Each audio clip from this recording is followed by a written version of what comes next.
So hello everyone, नमस्कार साथियों, स्वागत है आप सभी का एक बार फिर से डेली करंट अफेयर्स की क्लास में। और आज है साथियों आपकी 31 जनवरी। और आज हम 31 जनवरी से बनने वाले सभी मोस्ट इंपॉर्टेंट करंट अफेयर्स को देखने वाले हैं। तो चलिए सबसे पहले हम लोग लास्ट क्लास के क्वेश्चनों को रिवीजन कर लेते हैं, जैसा कि हम लोग डेली करते हैं। उसके बाद हम आज के क्वेश्चनों को कवर करेंगे।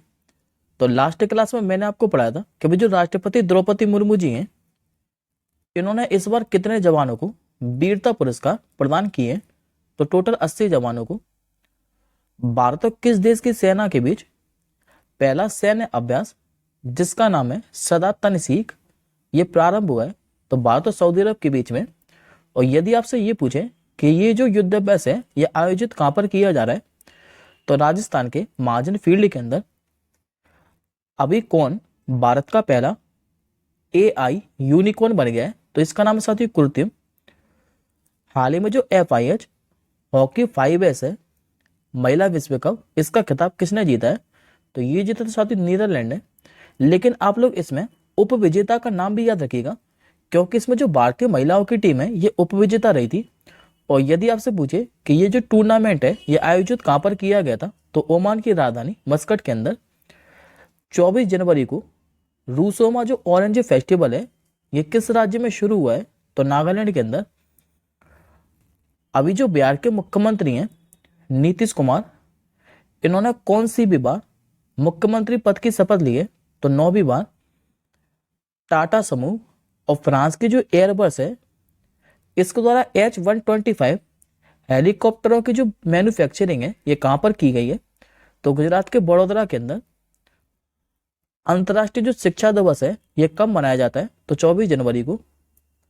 डेटा गोपनीयता दिवस विश्व स्तर पर किस दिन मनाया जाता है? तो 28 जनवरी को। और अभी साथियों जो 69 फिल्म फेयर अवार्ड है इनकी घोषणा की गई थी, जिसमें बेस्ट एक्टर का अवार्ड किसे मिला था? तो अभिनेता रणबीर कपूर को। और किस मूवी के लिए? तो एनिमल मूवी के लिए। लेकिन आपसे पूछे कि बेस्ट एक्ट्रेस का अवार्ड किसे मिला है? तो आलिया भट्ट को। जबकि जो बेस्ट फिल्म का अवार्ड मिला था ये मिला था 12th फेल मूवी को। अभी किस राज्य सरकार ने दलालों को ठीक करने के लिए जनता के लिए एक बीच विजिल ऐप का अनावरण किया है? तो ये क्या था साथी? गोवा सरकार ने। और लास्ट क्वेश्चन हमने पढ़ा था कि हाल ही में जो अचाली असोमानी है, इनको किस देश का राष्ट्रपति चुना गया है? तो इस साथियों इनको फिर से चुना गया है कोमोरोस देश का, चौथी बार। अब आज का पहला प्रश्न देखिए। हाल ही में पूर्वोत्तर भारत का पहला प्राकृतिक चिकित्सा जो अस्पताल है ये किस राज्य में शुरू किया गया है? तो आंसर हो जाएगा साथियों आपका ऑप्शन नंबर सी, असम। देखिए साथियों, असम के जो मुख्यमंत्री हैं हेमंत बिस्वा शर्मा, और जो आयुष मिनिस्टर हैं सर्बानंद सोनोवाल, इन्होंने भी पूर्वोत्तर भारत में असम का जो डिब्रूगढ़ है यहाँ पर पहले योग और प्राकृतिक चिकित्सा अस्पताल के निर्माण की शुरुआत की है। इसमें होगा क्या? तो इसमें योग और प्राकृतिक चिकित्सा के पारंपरिक ज्ञान को आधुनिक तकनीक के साथ एकीकृत करने पर ध्यान केंद्रित किया जाएगा। और इसके लिए साथियों कितने करोड़ रुपए का निवेश किया गया है? तो लगभग 100 करोड़ रुपए का। बात करें आपके असम के बारे में, तो असम के मुख्यमंत्री हैं हेमंत बिस्वा शर्मा। राज्यपाल 2030 के अंदर ही बने थे गुलाब चंद कटारिया, जबकि राजधानी क्या है? तो दिसपुर। असम के नेशनल पार्क के बारे में बात करें तो यहाँ पर 7 फेमस राष्ट्रीय उद्यान है। सारे के सारे रिदम में याद रखिएगा। काजीरंगा मानस, डिब्रू साइकोबा, नामेरी औरंग, देहिंग पटकाई और रायमोना नेशनल पार्क, ये 7 के साथ जो नेशनल पार्क है ये असम के अंदर स्थित है। और एडिशनल इन्फॉर्मेशन में बात करें तो अभी हमने रिसेंटली पढ़ा था कि असम सरकार ने एक ऐप आधारित इलेक्ट्रिक जो बाइक टैक्सी सेवा है जिसका नाम है वायु, इसको लॉन्च किया था। जो पूर्व CGI है रंजन गोगोई, इनको भी असम राज्य के सर्वोच्च सम्मान असम वैभव से सम्मानित किया गया था। और हाल ही में भी असम राज्य सरकार ने महिला उद्यमिता अभियान भी प्रारंभ किया था। अब आज के अगले क्वेश्चन की ओर बढ़ते हैं। हाल ही में भारत का पहला अनुसंधान आधारित IIT जो उपग्रह परिसर है ये कहां पर स्थापित किया गया है? तो ये साथियों वन लाइनर क्वेश्चन है, खाली याद रखिएगा कि भारत का पहला अनुसंधान आधारित जो आईआईटी उपग्रह परिसर है ये अभी स्थापित किया गया है मध्य प्रदेश के उज्जैन के अंदर। तो करेक्ट आंसर होगा आपका ऑप्शन नंबर सी। अब बात करें आपके मध्य प्रदेश के बारे में, तो अभी मध्य प्रदेश के नए मुख्यमंत्री बने थे, इनका नाम है मोहन यादव। जबकि यहाँ के राज्यपाल कौन है, तो मंगूभाई सिंह पटेल। नेक्स्ट क्वेश्चन देखिए, निम्नलिखित में से किस देश को Bharat BrahMos supersonic missile system को निर्यात करेगा? तो देखिए साथियों, दरअसल जो भारत है और फिलीपींस, इसके बीच में 2022 में एक एग्रीमेंट हुआ था ब्रह्मोस सुपरसोनिक मिसाइल सिस्टम के लिए। और कितने करोड़ रुपए में, तो 37 करोड़ 50 लाख अमेरिकी डॉलर में। और अभी फाइनली भारत जो ब्रह्मोस सुपरसोनिक मिसाइल सिस्टम है यह फिलीपींस को निर्यात करने के लिए तैयार है। तो आंसर हो जाएगा आपका ऑप्शन नंबर ए। फिलीपींस की राजधानी के बारे में बात करें तो ये साथियों आपके मनीला। नेक्स्ट क्वेश्चन देखिए, अभी जो भारतीय दूरसंचार नियामक प्राधिकरण है यानी कि ट्राई, इसके नए अध्यक्ष के रूप में किसे नियुक्त किया गया है? तो देखिए साथियों, जो telecom regulatory authority of India है, इसका जो अध्यक्ष का पद है ये पिछले 6 महीने से खाली पड़ा था, क्योंकि इससे पहले इसके जो अध्यक्ष थे ये पीडी वाघेला साहब थे। लेकिन पीडी वाघेला साहब ने क्या है कि अध्यक्ष के पद से इस्तीफा दे दिया था। उसके बाद से ये 6 महीने से पद खाली पड़ा है। और अभी इसके जो नए अध्यक्ष बना दिए गए ये बनाए आपके अनिल कुमार लाहौटी को। तो करेक्ट आंसर होगा आपका option number A. Next question देखिए, हाल ही में मेहदा, केहान-2 और हत्व-1 उपग्रह को किस देश ने लॉन्च किया है? तो अभी साथी जो ईरान देश है इसने 3 उपग्रह को सफलतापूर्वक अंतरिक्ष में प्रक्षेपित किया है। तो आंसर हो जाएगा आपका ऑप्शन नंबर ए। और लेकिन के पश्चिमी जो देश है इन्होंने ईरान के इस हालिया कार्यक्रम की आलोचना की है और आशंका जताई है। कहा है कि इससे ईरान का जो बैलिस्टिक मिसाइल कार्यक्रम है इससे तेजी आएगी। और यदि आपसे पूछे कि इन 3 उपग्रह को सफलतापूर्वक जो प्रक्षेपित है ये किस रॉकेट की मदद से किया गया है, तो सीमॉर्ग रॉकेट की मदद से। बात करें आप ईरान के बारे में तो ये रहा आपका मैप में ईरान। ईरान की राजधानी क्या है, तो तेहरान। ईरान में करेंसी क्या चलती है, तो टोमान। और यदि आपको साथियों ईरान की करेंसी टोमान देखने को नहीं मिले तो आप लोग रियाल पर टिक कर दीजिएगा। जबकि यहाँ के राष्ट्रपति कौन है, तो इब्राहिम रईसी।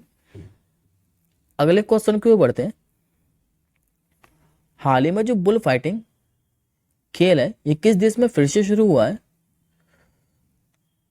देखिए साथियों, दरअसल ये जो बुल फाइटिंग खेल है इस पर पिछले 1.5 वर्षों से प्रतिबंध लगाया गया था, लेकिन अभी हाल ही में इससे प्रतिबंध हटा लिया गया है और ये भी शुरू हुआ है मैक्सिको के अंदर।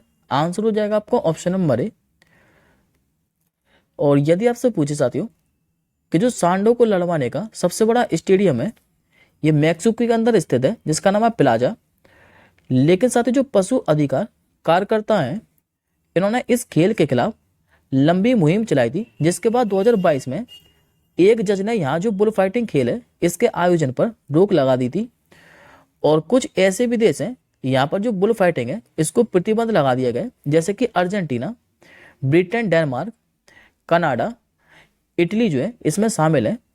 और अभी साथ ही जो स्पेन और मैक्सिको है यहाँ पर जो बुल फाइटिंग खेल है इसका आयोजन अभी भी किया जा रहा है। अगले क्वेश्चन की ओर देखते हैं।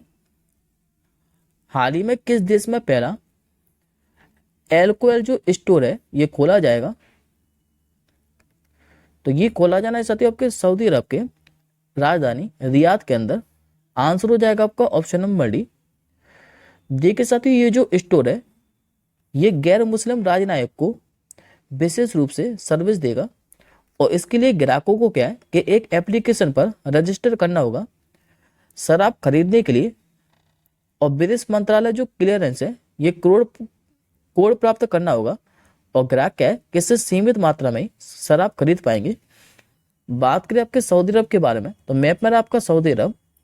सऊदी अरब की राजधानी ये आपकी रियाद, करेंसी चलती है यहाँ पर रियाल। और कल ही मैंने आपको बताया था सऊदी अरब के बारे में ही कि यहाँ के प्रधानमंत्री कौन है, तो मोहम्मद बिन सलमान। नेक्स्ट क्वेश्चन देखिए। हाल ही में freedom of the city of London award से किसे सम्मानित किया गया है? तो इनका नाम है साथियों अजीत मिश्रा। करेक्ट आंसर होगा आपको option number A.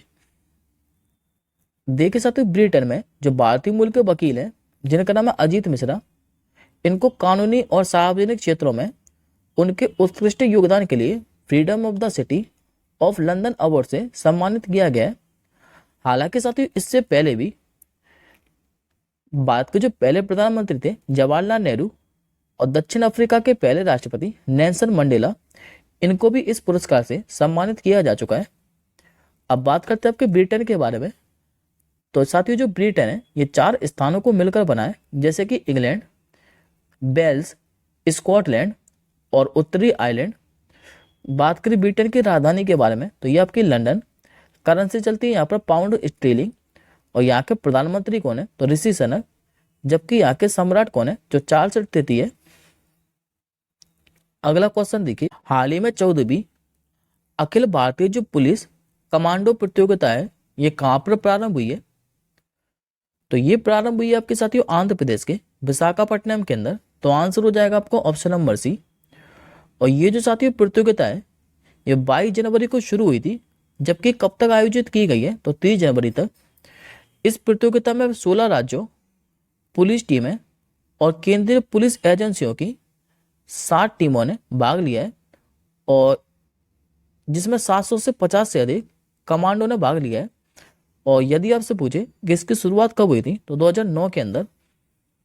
Next question देखिए, अभी 26 जनवरी 2024 को राष्ट्रीय चिल्का पक्षी महोत्सव है ये किस राज्य में शुरू हुआ है?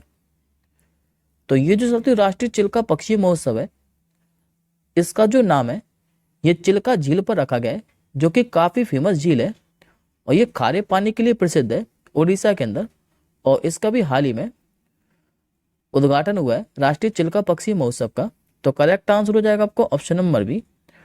और यदि आपसे पूछे कि इसका उद्घाटन किसने किया है तो इसका जो उद्घाटन है ये उड़ीसा के मुख्यमंत्री नवीन पटनायक ने किया है। और ये 3 दिवसीय फेस्टिवल है जो कि 28 जनवरी तक आयोजित किया गया है। आज का आपका आखिरी क्वेश्चन है कि जो विश्व कुष्ठ दिवस है यानी कि वर्ल्ड लेप्रोसी डे ये 2024 में किस तारीख को मनाया गया है? तो वैसे तो साथी जो वर्ल्ड लेप्रोसी डे है ये आपका हर साल जनवरी के चौथे रविवार को मनाया जाता है, लेकिन इस बार जनवरी का जो चौथा रविवार है ये आपका 28 जनवरी को पड़ा है, इसलिए इस बार वर्ल्ड लेप्रोसी डे 28 जनवरी को मनाया गया है। तो आंसर हो जाएगा आपको ऑप्शन नंबर ए। लेकिन भारत में इस दिन को जो है ये 30 जनवरी को महात्मा गांधी की पुण्यतिथि के साथ मनाया जाता है। इस दिन को मनाने की जो शुरुआत है इस साल 1954 में राउल पोलेरो ने की थी, और उन्होंने ये जो दिन है ये गांधी जी को समर्पित किया था। वर्ष 2024 के लिए वर्ल्ड लेप्रोसी डे की थीम क्या रहने वाली है? तो बीट लेप्रोसी। और ये साथी जो कुष्ठ है ये एक संक्रामक बीमारी है जिसकी वजह से त्वचा, श्वसन तंत्र, आंखों और जो तंत्रिका तंत्र है इसको ये काफी प्रभावित करता है। और आज साथियों हम लोग जनवरी महीने के सारे डेज को रिवीजन कर लेते हैं, क्योंकि हमने कई दिनों से जनवरी महीने के डेज को रिवीजन नहीं किया है। तो आज मैं आपको जनवरी महीने के सारे डेज को रिवीजन कराने वाला हूं, तो सभी दिवस को ध्यान से देखिएगा। सबसे पहले हमने 1 जनवरी से पढ़ा था 2 दिवस। एक तो ग्लोबल फैमिली डे, दूसरा हमने पढ़ा था कि जो DRDO है यानी कि डिफेंस रिसर्च डेवलपमेंट ऑर्गेनाइजेशन, इसने इस बार अपना 66वां स्थापना दिवस मनाया था। 3 जनवरी को हमने पढ़ा था कि जो भारत की पहली महिला शिक्षिका थी और समाज सुधारक सावित्रीबाई फुले, इनकी इस बार 193वें नंबर की जयंती मनाई गई है। 4 जनवरी को आपका हर साल मनाया जाता है विश्व ब्रेल दिवस। इसके बाद हमने 6 जनवरी को पढ़ा था विश्व युद्ध अनाथ दिवस। 9 जनवरी को आपको मनाया जाता है प्रवासी भारतीय दिवस, क्योंकि 9 जनवरी 1915 को राष्ट्रपिता महात्मा गांधी साउथ अफ्रीका से स्वदेश वापस लौटे थे। 10 जनवरी को आपका हर साल मनाया जाता है विश्व हिंदी दिवस। फिर हमने पढ़ा था सीधा 12 जनवरी को राष्ट्रीय युवा दिवस, जो कि स्वामी विवेकानंद की जयंती के उपलक्ष्य में मनाया जाता है। इसके बाद हमने सीधा पढ़ा था 14 जनवरी को आर्मी फोर्स वेटरन डे, और इस बार 8वें नंबर का मनाया गया है। 15 जनवरी को आपको हर साल मनाता है भारतीय थल सेना दिवस, और इस बार 76वें नंबर का मनाया गया है। इसके बाद हम लोगों ने एक साथियों 11 से लेकर 17 जनवरी तक सड़क सुरक्षा सप्ताह भी पढ़ा था, जो कि इस बार 33वें नंबर का मनाया गया है। 16 जनवरी को आपको हर साल मनाया जाता है राष्ट्रीय स्टार्टअप दिवस।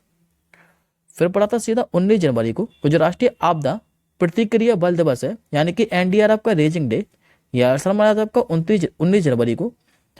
इसके बाद सीधा पढ़ा था 23 जनवरी को कि जो पराक्रम दिवस है, जो कि सुभाष चंद्र बोस की जयंती के उपलक्ष्य में मनाया जाता है, यह हर साल 23 जनवरी को मनाया जाता है। 24 जनवरी से हमने पढ़ा था राष्ट्रीय बालिका दिवस। 25 जनवरी से पढ़ा था राष्ट्रीय मतदाता दिवस।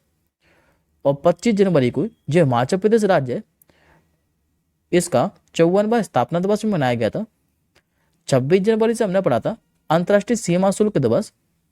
27 जनवरी को आपका मनाया जाता है अंतर्राष्ट्रीय प्रलय स्मरण दिवस।